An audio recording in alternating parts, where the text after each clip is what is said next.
The Qur'an says there is a place where two seas meet. What if they are not ordinary water? What if two seas means two flows of time?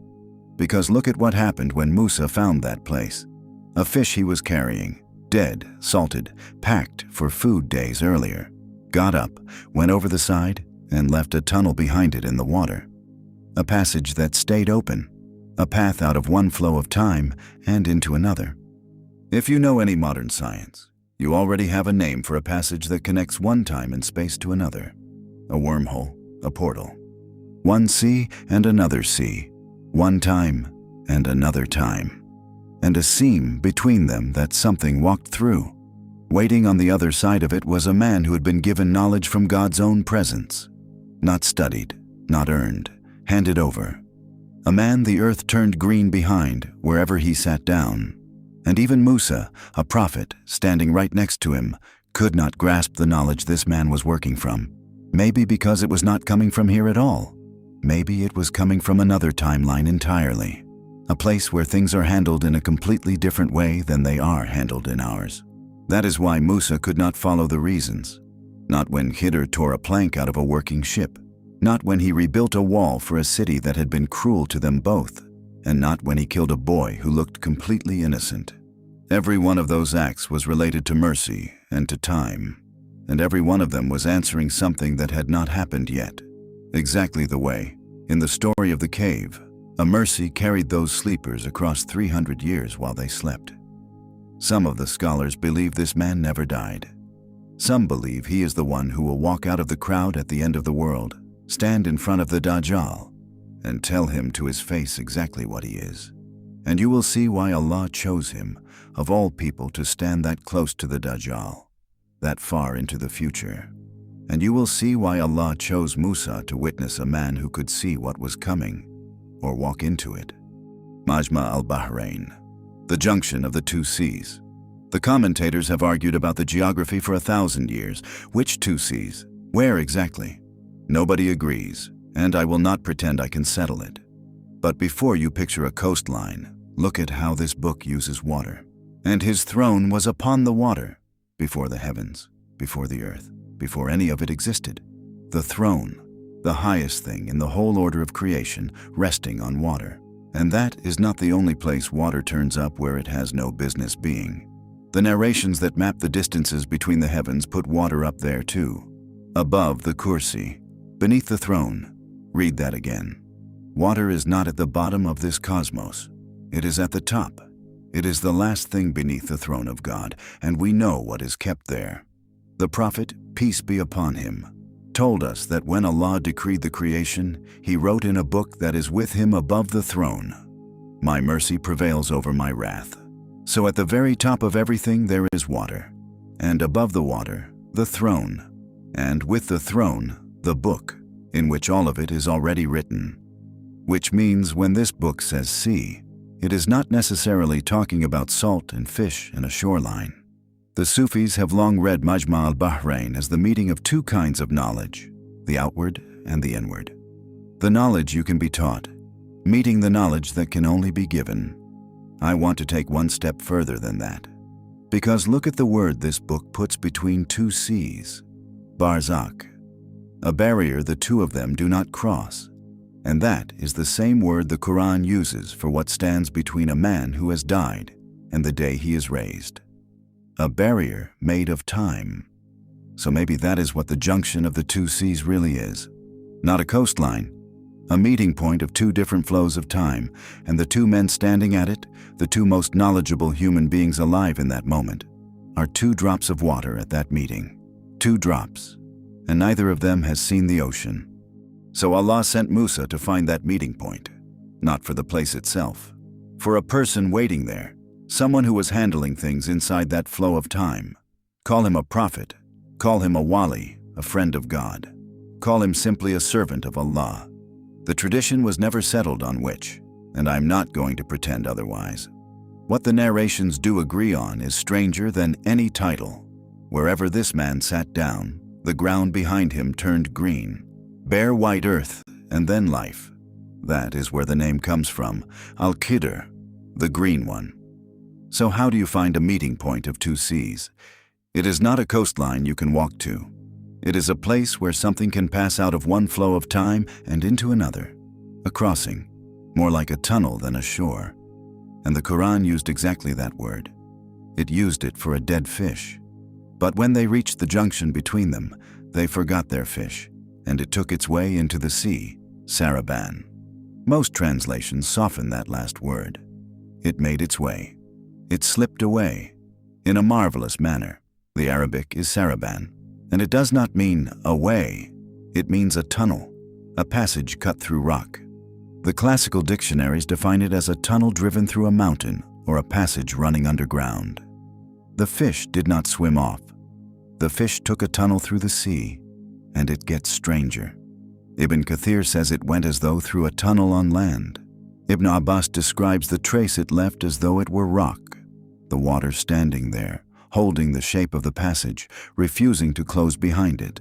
Sit inside that image, because the Qur'an chose every word of it, a corridor, through water, that stays open after the thing has gone through. Does that not sound like a passage between two realities? A path held open between one timeline and another. And notice what the fish was. Dead, salted, packed, carried for days as food. That is what makes it the sign, not that they lost it, but that a dead thing got up and went somewhere. If you were going to mark a threshold, a seam where one order of things touches another, I am not sure you could design a better sign than that. A fish, dead here in this timeline, and alive there in that one. Musa, the most knowledgeable man alive in this timeline, and God showing him what else is out there. And you will see that even both of their realities together are only a few drops of a whole ocean of realities. The same water this book says his throne was upon. So they turned around and went back to that tunnel, back along their own footprints. The Qur'an says exactly that. They retraced their own steps to the place where the fish had gone through the tunnel. And there they found him, a servant from among our servants, to whom we had given mercy from us, and taught him knowledge from our presence. Min ladana, from our presence. If you watched the episode about the cave, that phrase just went off like an alarm, because the young men in that cave prayed with it. Rabbana atina min ladunka rahma. Grant us mercy from your presence. I told you it would come back. This is where it comes back. Min laduna is the Qur'an's way of marking something that did not arrive through any normal channel. Not learned, not earned, not caused, handed over directly. There, it was a mercy. Here, it is a kind of knowing. And then something small happens that I have never been able to explain away. It is not in the Qur'an. It comes from the Hadith, from Bukhari's account of that meeting. Musa greets him, Assalamu alaikum. The man uncovers his face, returns the greeting, and then asks, where is this salam coming from in this land? And then, who are you? The commentators explain it simply enough. The people of that land were not Muslims, so a greeting of peace was out of place there. Fair enough. It has never quite settled for me. These are two servants of God, meeting at the junction of the two seas. The greeting of peace is the one thing believers recognize anywhere on earth, from anyone. And this man does not just find it unexpected. He cannot place the person giving it. He has to ask who Musa is. Twice. Whatever that land was, it was not quite the country Musa walked out of. Step back, because the Qur'an never tells you why Musa was on that road at all. It drops you into the middle, the two of them already walking. The reason is in Bukhari, and it is more human than you would expect from a prophet. Musa was preaching to the children of Israel.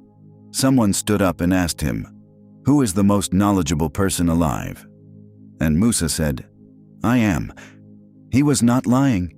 He was the prophet of his age, taught by God directly. On paper, it is the correct answer. Allah corrected him anyway, because he had not returned the knowledge to its owner. And the correction did not come as you are wrong. It came as something sharper. At the junction of the two seas, there is a servant of mine who knows more than you. And the instruction was strange. Take a fish in a basket. Where you lose the fish, you will find the man. So the greatest prophet alive put a dead fish in a bag and started walking, to be taught by someone he had never heard of. Keep that in mind when he starts to lose his temper on that road.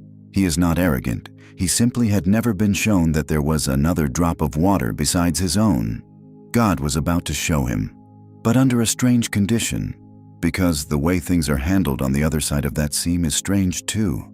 The condition was this. Musa asked if he could follow, and the answer was, "You will never be able to have patience with me. And how can you have patience over what your knowledge does not encompass?" Read that quickly and it sounds like a remark about temperament. It is not. Patience is what you need when you have to get through a stretch of time whose end you cannot see. Nobody needs patience for something they can see the end of. Patience is the price of not being able to see ahead. So he was not saying, "You are impatient." He was saying, "You cannot see the end of this." "I can," Musa promised anyway. And then he broke that promise 3 times. They board a boat. The crew recognizes him and takes them across for nothing. And out on the water, a sparrow lands on the rail and dips its beak into the sea. And he turns to Musa and says, "My knowledge and your knowledge have not decreased Allah's knowledge except as much as that bird has just decreased the ocean." There it is again. 2 drops, and an ocean neither of them has seen. And then, suddenly, he tears a plank out of the hull. Have you made a hole in it to drown its people? Watch what Musa just did there. Musa looked at it and felt it would drown them. He was reading a future off a broken plank, and he was reading it wrong. From 1 drop. They walk on, they meet a boy, and he kills him. Have you killed a pure soul who had killed no one? That objection is not Musa's. It is yours. Everyone who hears this story says it, in the same words.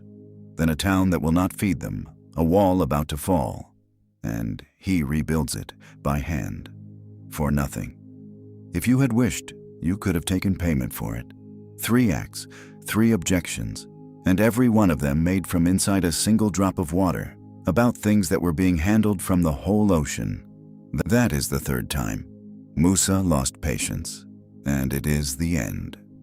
This is the parting between me and you. And now, finally, he explains. And every single explanation is a piece of something that had not happened yet. The boat. It belonged to poor men who worked the sea. And ahead of them there was a king seizing every sound ship by force.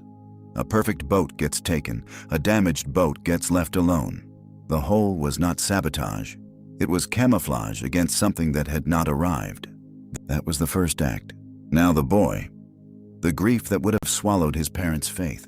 They were believers, and what was coming was heavy enough to break that. Not their comfort, their forever. So the boy is taken, and they are given another child, better in purity, nearer to mercy. Notice what he was taken for. Not for anything he had done. He had not done anything yet. He was taken for a future he had not reached. And the wall. Underneath it was buried treasure belonging to 2 orphaned boys in that town. Their father had been a righteous man. If the wall fell now, the treasure would surface and be taken while they were still too small to hold on to it.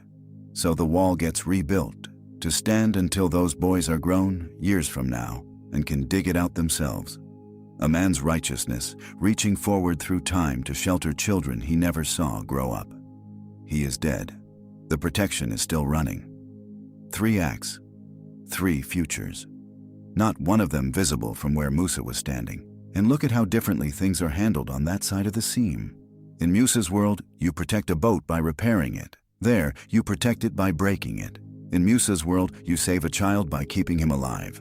There, mercy looked like the opposite. In Musa's world, you get paid for your labor. There, the payment was collected by children who had not grown up yet. Every rule Musa lived by was inverted. Not broken. Inverted. Because it was being applied to a stretch of time he could not see. And then he says the line that stops all of this from becoming a story about a man with powers. And I did not do it of my own command. He did not decide any of it. He was sent.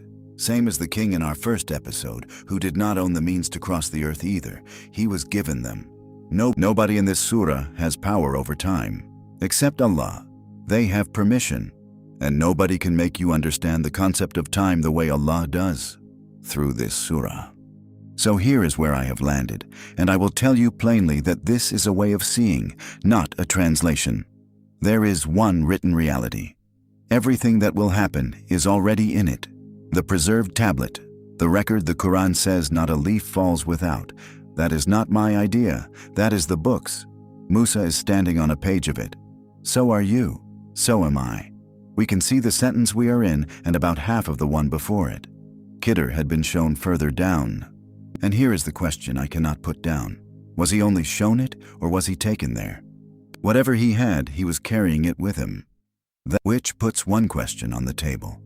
In our first episode, a king was given asbab, means, and reached the place where the sun rises, and the place where it sets. Was this man doing the same thing? Was Khiḍr traveling too? He is given nothing you can point at. No instrument, no army, no road. Only knowledge from God's own presence, and the calm of a man who has already been where he is going. And it puts every argument on that road into one sentence. Musa is objecting to page 40 while standing on page 12. He is not wrong about what he sees. He is wrong about how much of it there is. And hold that question. It comes back at the end of the world. Now something that is mine and not the book's. There is a hadith in Bukhari and in Muslim. At the end of time, when the Dajjal comes, a man will walk out of the city and say to his face, "You are the Dajjal. You are the one we were warned about." And the Dajjal will turn to the crowd and say, "If I kill this man and bring him back to life in front of you, will you doubt me then?" And he will kill him, and he will raise him. And the man will stand up and say, "By Allah, I have never been more certain about you than I am now." The plain meaning of that is beautiful on its own. He had been warned the Dajjal would do exactly this. So the miracle does not shake him. It confirms him. You have just done the one thing I was told you would do. Now, there is a thin report attributed to Abu Ishaq that this man is Khiḍr. It is not part of the hadith. The critics graded it weak, and it gets quoted mostly by people arguing Khiḍr never died. I'm telling you that so you know what it is worth. And what follows is not narrated by anyone at all. It is just me, putting two things side by side and being unable to stop. A boy is taken off a road before he has done anything because of what he was going to become. Something severe enough that the mercy was to stop it from ever arriving. And a prophet of God looks at that and calls it murder. So do we, every time we hear it. And at the very end of the world, a man walks out alone to face the worst deceiver who will ever live. And that man may be Khiḍr. And the deceiver kills him and raises him, and he stands up and says, "I have never been more certain about you than I am now." I read that line, and I do not hear defiance. I hear a man recognizing something. A man who once did something terrible on an order he could not explain, who was called a murderer to his face by a prophet, who never got to defend himself and never will, to anyone who reads this story. Standing at the end of everything, face to face with what he was sent to prevent, finally seeing it with his own eyes. And notice what that would mean. Not a man who read about the end of the world, a man standing in it, which answers the question we left open, and answers it bigger than we asked it. Dhul-Qarnayn was given means to cross his own time. This is not that. A boy stopped on a road in one timeline, a deceiver faced at the end of another, the same man in both, not moving along one line of time, moving across them. That is a contemplation. Nobody narrated it. The Qur'an does not say it. I would rather hand it to you as a question than sell it to you as a fact. And that, I think, is what this man was for. God showed him what was coming, down the other flows of time, the pages the rest of us have not turned. And his whole task was to reach back into his own stretch of time and set it right, to close the gap between what could happen and what had already been written. So the crossing was never the point, the alignment was. Which is why, if any human being were going to be stood in front of the Dajjal and asked to recognize him, it would be the one who had spent a lifetime being shown what things become. But I will tell you what put me there. This is a surah about time, and it keeps showing us people who are completely certain about things they are standing too close to see. 1 minute of honesty, because this channel does not sell certainty. The scholars never settled who he was, and I said so at the start. They do not agree on whether he is still alive either. Al-Bukhari and Ibn Taymiyyah held that he died like everyone else, and pointed at the verse where Allah tells the Prophet himself, "We did not grant eternity to any man before you." Others, including Al-Nawawi, held that he is still here. Both are real positions, held by serious people. Timeline is my word. It is not the Qur'an's. The Qur'an says knowledge from our presence and leaves the mechanism alone. And there is a restraint in that which I do not want to trample. And I do not know what the boy would have become. Nobody does. What I have offered you is a reading. Readings are meant to be held loosely. The verses are his. The wondering is mine. Keep them in separate hands. Go back to where God sent him, not to a city, not to a mountain, not to a temple, to the place where two seas meet. A dead fish that got up and left a tunnel behind it. A man with no name, carrying knowledge that came from nowhere you could walk to. A broken boat, a dead child, a wall rebuilt for people who would not share their bread. 3 crimes, if you are standing on the road. A hidden boat, a rescued faith, and 2 orphans who will one day dig up what their father left for them, if you can see the page. Same 3 acts. The only thing that changed is where you are standing in time. And I think that is why the meeting had to happen there and nowhere else. Because you are standing at a junction of 2 seas right now. One of them is everything that has already reached you. The years you have lived, the things you can name, the reasons you have been given. The other is everything that has not arrived yet, running alongside it, close enough to touch. And the seam between them runs straight through this moment. It always has. You have never once stood anywhere else. Musa walked for days to reach that place. You woke up in it. The man who met him there was never named. The Qur'an gave us every word he said and withheld who he was, the way it withheld the king's name in the last episode and the number of the sleepers in the one before that. Maybe that is the lesson under this whole surah. You are not going to be given the whole picture. You are going to be given enough. You are on the road. The explanations come at the parting.